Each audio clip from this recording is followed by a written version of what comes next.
Hi Nima, Callie, now that I know you watch my YouTube channel, I am going to smolder at you at some point during this video, but I'm not going to tell you when. So it will just take you by surprise and make you go all aflutter. So in my favorite class, Survey of English Literature, I am learning about Iambic Pentameter, which at this point I really should be familiar with, but honestly I just never made an effort to understand it until now when I have to make an effort to understand it. Something tells me that if a professor is trying to teach you something, she generally wants you to understand it. Or she doesn't care if you'll understand it, but she will put it on the test anyway. For those of you who don't know what Iambic Pentameter is, I really can't blame you. I mean, I did just admit that I didn't understand it until recently. Iambic Pentameter is a method of writing most commonly used for verse or verse drama. Verse is basically poetry, and verse drama is poetry meant to be spoken aloud and performed. At least that's what I got out of the definition. Now, an iamb is a metrical foot, consisting of one short syllable, or unstressed syllable, followed by one long syllable, or stressed syllable. Now, penta is a math word, so I can't expect you to know what it means. And if you knew what it meant off the top of your head, what are you doing watching my channel? Penta is the Latin word for five, or having five, so a stop sign is not a pentagram.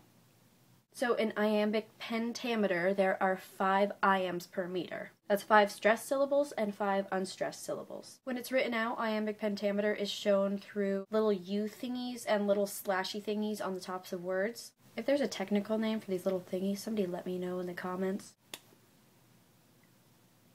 This poor Sharpie goes through so much when I make videos. So it will basically look like this. To swell, gore, and pump the hazel shells. So like I said, there's one stressed, one unstressed syllable per iamb. I am unstressed, I am stressed. I am unstressed, I am stressed. I hate silent B's.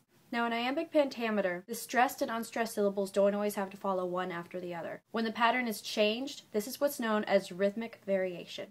Rhythmic variation. It sounds like the style of a talentless bongo drummer, or an epileptic Irish step dancer. Now this is really the most important in dramatic verse, because that's when you actually hear the pattern. So it'll look kind of like to be or not to be, that is the question. It's just all about where you put the emphasis on your syllables.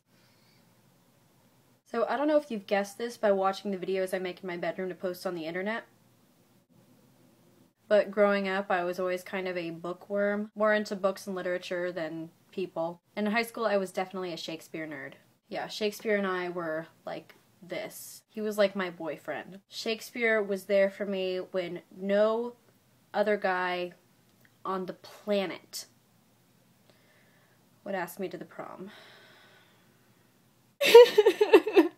So after explaining iambic pentameter in like a 3-minute YouTube video, I honest to God cannot believe that I did not just take the time to understand this earlier. I feel a little bit ridiculous. So if you did not already understand iambic pentameter, I hope this video keeps you from being in my same predicament. So, thanks for watching. Bye Sarah, bye Lily. Yours truly, Kat.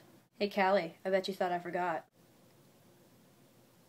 That looks more like a video someone would make in her bedroom to post on the internet. Love ya, Callie, and I'll see you on the way to school tomorrow.